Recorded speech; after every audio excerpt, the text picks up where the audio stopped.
Hey everyone, my name is JD and welcome to the channel here.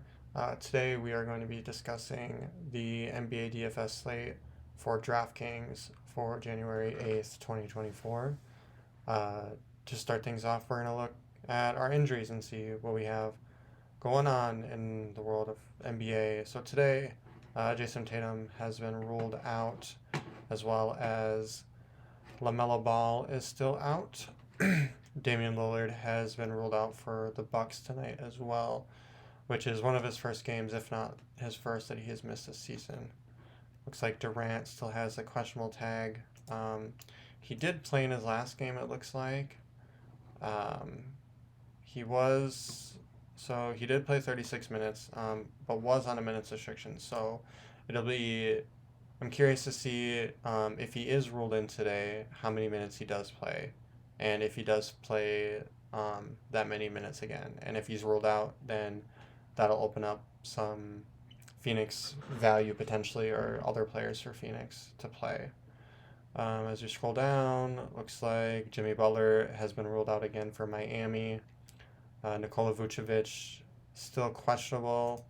If we look at his profile here, he's probable for tonight. He did play in his last matchup against Charlotte, which was a few days ago. Only played 25 minutes, so it'll be interesting to see if his minutes goes up tonight or stays the same, and if he re-enters the starting lineup.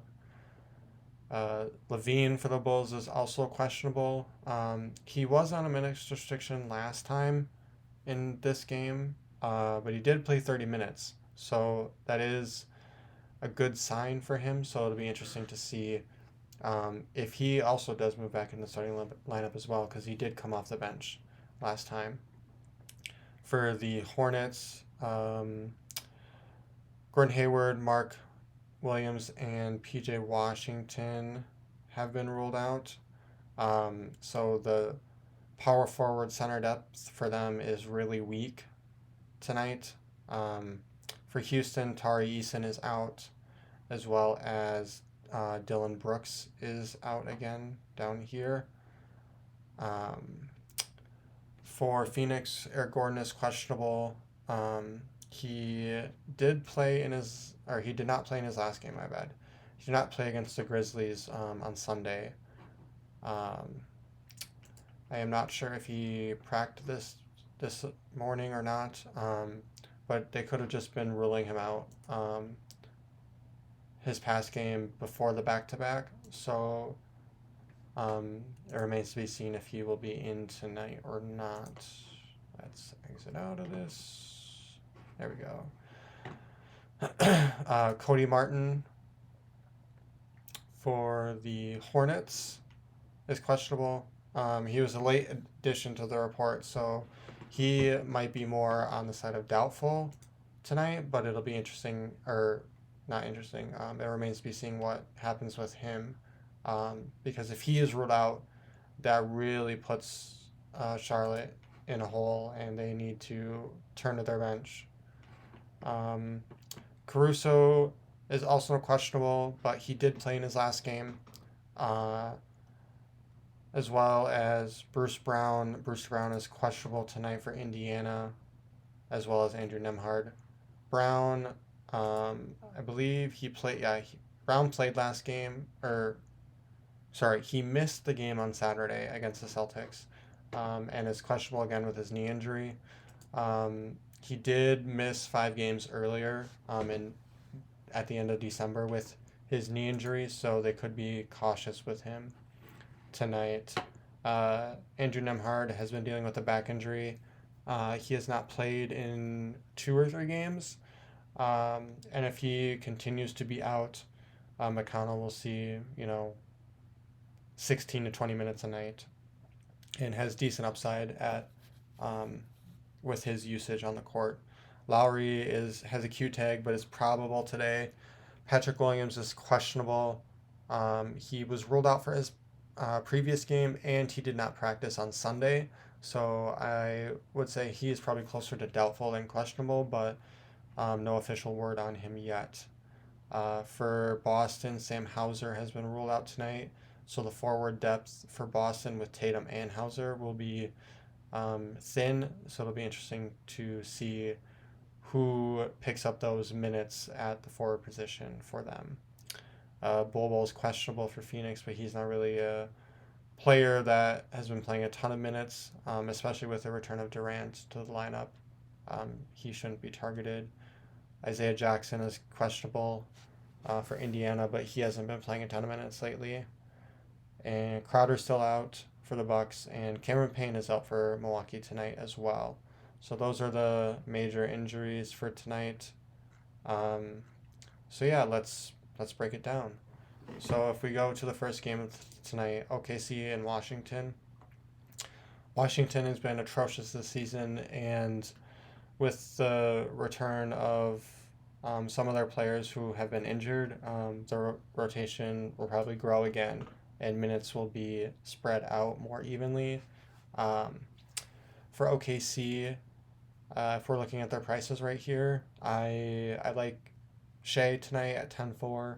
Shea has been playing out of his mind, and honestly, I think he should probably be closer to 11K than 10-4. In his previous 10 games, he has been over 54 fantasy or DK points in 9 of his past 10. If we look down, the only one being that 38 against Brooklyn. Yeah, he's just on fire. With Washington, they struggle to defend the guard position. And with that, he should be able to get to the rim. Gafford is the rim protector for Washington, but they don't really have anyone else other than that. And Shea plays primarily he plays the whole first quarter and the third quarter, and will see time on the floor without Gafford on the floor, which should increase his fantasy potential output because of that. And with him being able to get to the rim easier, he can accrue fouls easier, layups, points in the paint should be higher for him tonight. And he's one of my favorite tournament plays tonight. Otherwise, Chet at 77, I think his price is too high for this matchup, and he hasn't been playing as many minutes as we would have hoped. Jalen Williams is fine, but I don't see the upside at his price, and same with Josh Giddey. He's just not playing enough minutes for my liking. However, he possesses more triple-double upside, or, like 15, 8, and 7. Like, that would be a good day for him. So I don't hate Giddey, but I don't like his minutes but his minutes projection, because he normally is right around 28 minutes, give or take, 3 to 4 minutes, depending on how the outcome of the game is resolving. Lou Dort at 52 is okay. He's at double-digit points in 3 of his last 4. He has block steal upside in this matchup. If we look at his game log, I believe he has over 20 fantasy points in 3 of his last 4 games. If this would work. Here we go. All right. Sorry, he's had over 24 fantasy points in 4 straight games. But double-digit points in 3 out of 4. So yeah, I don't hate Dort tonight. Otherwise, there's no other Thunder players I'm really targeting or looking at. Here we go. Let's exit out of this. Here we go. Come on now. There we go. All right. For Washington, Kuzma's really the only player that I'm interested in. His price has dropped significantly over the past few weeks, and he just has that upside to go nuclear. He can get you 30 points, 10 rebounds, and at that price, it's decently volatile. The matchup against OKC has me worried a bit because they've been pretty good at defending forward position. However, Kuzma is, Kuz, and he can get his when he get his. Otherwise, Poole's price is really attractive tonight at 56, but I just don't see the upside in this matchup, and he just hasn't been playing well. Gafford, 57. I like Gafford, actually. He's been playing, pretty consistent minutes, I believe.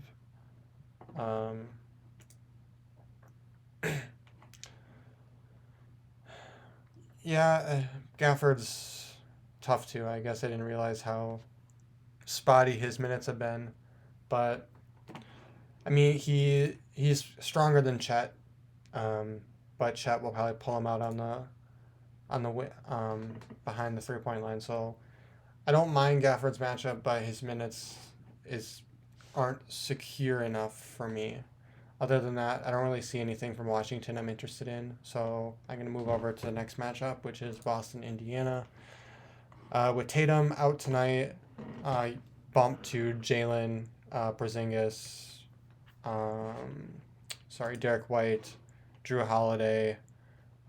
With Sam Hauser out, this also benefits some of the bench players. So I'm assuming Pritchard will get a few more minutes. Brissett has been getting minutes lately, and ironically in this matchup tonight, Brissett goes back to Indiana to face his former team.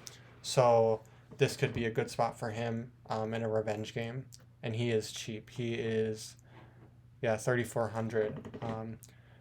But yeah, he has upside tonight at this price. For Indiana, there isn't really anyone I like other than Halliburton, but I don't know if he has the upside to obviously outplay this matchup at 10-2. But for Indiana as a whole, their minutes are so spread out. It's hard to really focus in on a couple, two or three, or a core. Because Neesmith and Toppin pretty much split minutes at the forward or at power forward. Heald has been getting inconsistent minutes. He's been starting, not starting. Sometimes he's been getting, 20 plus minutes a night. Sometimes he's been getting less than 20 minutes a night. Mathurin off the bench, 5,800 doesn't really scream at me for a bench role. McConnell's 48. I don't hate that, but I wish he was a little bit lower price like he was a couple days ago. Jalen Smith doesn't play enough minutes, but he can excel at his price at 47, but I don't like the minutes for him. But yeah, it's just kind of Indiana isn't attractive tonight, even though it's a pace-up game. The only person I would be on is Halliburton. Let's go to Chicago. Chicago against Charlotte. Chicago has been playing a little bit better lately. They're still a dumpster fire. Prices, DeRozan's price is a little high for me, but isn't terrible. Vooch, we don't know if he's starting or not, or if he's still on a minutes restriction.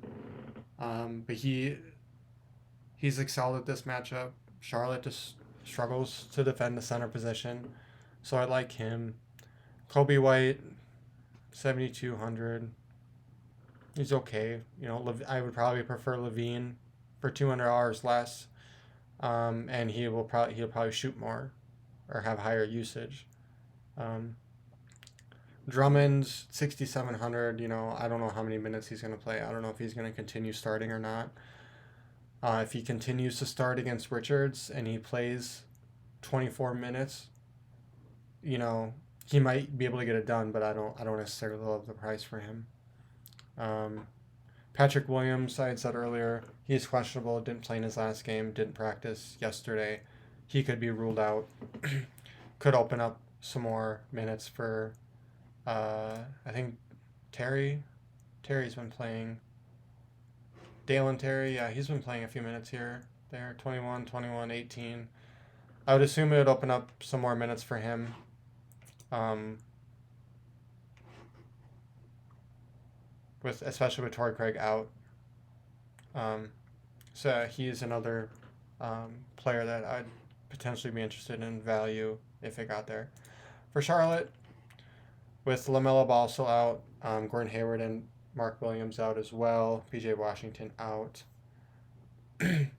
I would play Rozier, Bridges, Richards. That's probably it. Brandon Miller, I don't like his upside in this matchup at his price. He just hasn't shown that yet.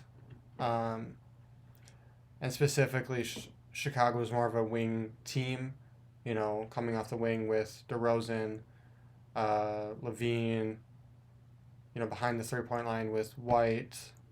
Then you got, Patrick Williams if he plays, or Caruso, They're more of a smaller, wing team, and they're probably going to attack the rookie and Miller. He'll probably play a good amount of minutes, but I don't see that upside for him there at that price. But I could be wrong, As I had said earlier, the center depth for Charlotte will be very small with Richards and Nick Mensa, I think is his name. Nathan Mensa. Sorry, my bad. Nathan Mensa. Those are pretty much going to be the two centers. Otherwise, they would have Miles Bridges to play the 5, which I don't think is a great idea, or JT Thor. But other than that, I would say Nick Richards, solid play tonight at 5,700. Should have double upside. Other than that, I wouldn't play anyone else from Charlotte. Houston, Miami, this game just screams bleh to me. Two slower paced teams, two teams that play out of the half court a lot. For Houston, Tari Eason and Dylan Brooks are out. For the Rockets, their prices are not great. The only one I'm really interested in is Jalen Green. He's been playing good, and Miami has struggled to defend combo guards. Jalen, as a shooter, has been lights out recently. If we can get to his game log. Well, in his last 10 days, we'll just go right here. If we go at a glance again. Here we go. Come on. Game log. Oh, back to the at a glance. All right. So the last 10 days, 18 for 41 on 3-point percentage. So he's shooting 44%. That's really good. Miami, again, has struggled to defend the 3-point position, or the 3-pointer this year. And he's been growing. He's been getting better. I don't necessarily like 6,500 on him. If he was more like 62, I would feel better about it, but I don't mind the price on him. He's probably the only Houston player I would play tonight. If you look at Miami's out without Butler again. Caleb Martin is questionable. Kyle Lowry is probable. Other than that, if you're looking at their prices, Bam is okay at 88, but I'm not sure he gets there tonight, considering the slow pace matchup, but that actually might help him a little bit more because he would, rebounds and points might be more concentrated on him. And Houston's struggled against the center position, so I don't hate Adebayo as a tournament play in this matchup. Other than that, there really isn't anyone else I like. Duncan Robinson at 52 isn't terrible, but he's more of a points guy with not many assists or rebound upside or block or steals. So he would have to get you there by points. Kevin Love at 5,400 is okay. I wish his price was a little bit lower, but he does have, I believe he has 30 fantasy points, or 30 DK points in 3 straight games, or 2 of the last 3. Let's look here. 3 straight games, he has 30 plus DK points, and he's been getting there with points, rebounds, assists, and adding in a couple, blocks or steals here and there. But he's a good key part for this team. I wish he played more minutes because I think he would help their team, honestly. But yeah, he's an okay play tonight as well. Next game with Utah and Milwaukee. Utah, all their players are healthy now. They have a rotation of players, so it's hard to click on some because some will play 25 30 minutes a night, some will play a little bit over 30, some will play less than 25, some will play less than 20. You never know what you're going to get from this team. I would say Markkanen is the only safe person on this team in 8100. I don't know if I'd play him. I think his price is a little bit high for me, but if he's going to play the minutes, especially with Dame out, this might be a more competitive game. If we look at his game log here, if this loads, come on. There we go. So it seems like if the game is competitive, he will play the minutes. But if it's a blowout, he's not getting the minutes. And he has upside, He's a above average 3-point shooter. He is a good shooter in general. It's just rebounds, assists. And he's priced where he's been priced for a while now. He was priced higher than this.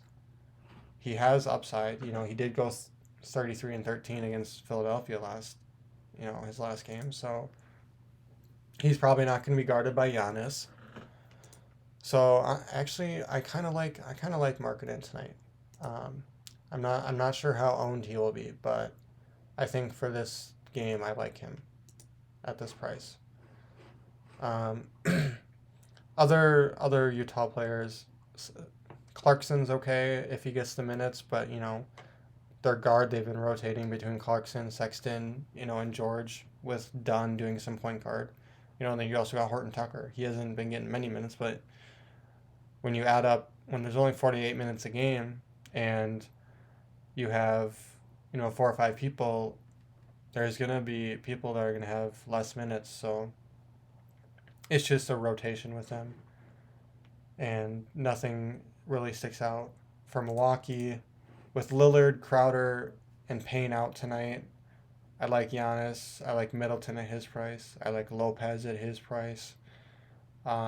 I think Austin or Jackson Jr. Will get a good amount of run tonight. We'll see. We'll see what happens with their lineup. But yeah, I like stacking Milwaukee tonight against Utah. Giannis should be highly owned, I would say. But there are some pieces tonight that are value pieces that can help us, spend up, for some higher price players as well. So I like Giannis, Middleton. I think Lopez is sneaky good tonight. Considering Dame is out, with Lopez, he could have more scoring points tonight, which will help him with his price, because he's not a high enough scorer for this team to add to his rebound, block, assist, and steal upside. But tonight with Lillard out, I think his points goes up as well. Other than that, I don't really have a lean on anyone. Connaughton, I would say, would probably get more minutes as well, but I don't know if the usage is going to be there for him. For the final game of tonight, we have Phoenix and the Clippers. Phoenix has a few questionable tags with Durant and Gordon and Bol. Their prices are kind of all priced up, and the Clippers have been a good defensive team lately. They've won 15 of their last 17. It seems like they have figured out that rotation between Leonard and Westbrook and Harden and George, and the defense is there. it's formidable. And so it'll be interesting to see how this translates later down the year and into the playoffs. For Phoenix, if Durant is good to go, 9,700 I think is a fine price for him. Booker 93, I don't like him at this price, and the Clippers have been good against guards. Beal is way too overpriced for how he's been playing. Nurkic, I don't hate him at 7K, especially as a late night hammer. He'd be fine, because Clippers usually play big, and well, Phoenix usually plays big, and he should be on the court, I would think, for Phoenix a lot, at least over 30 minutes.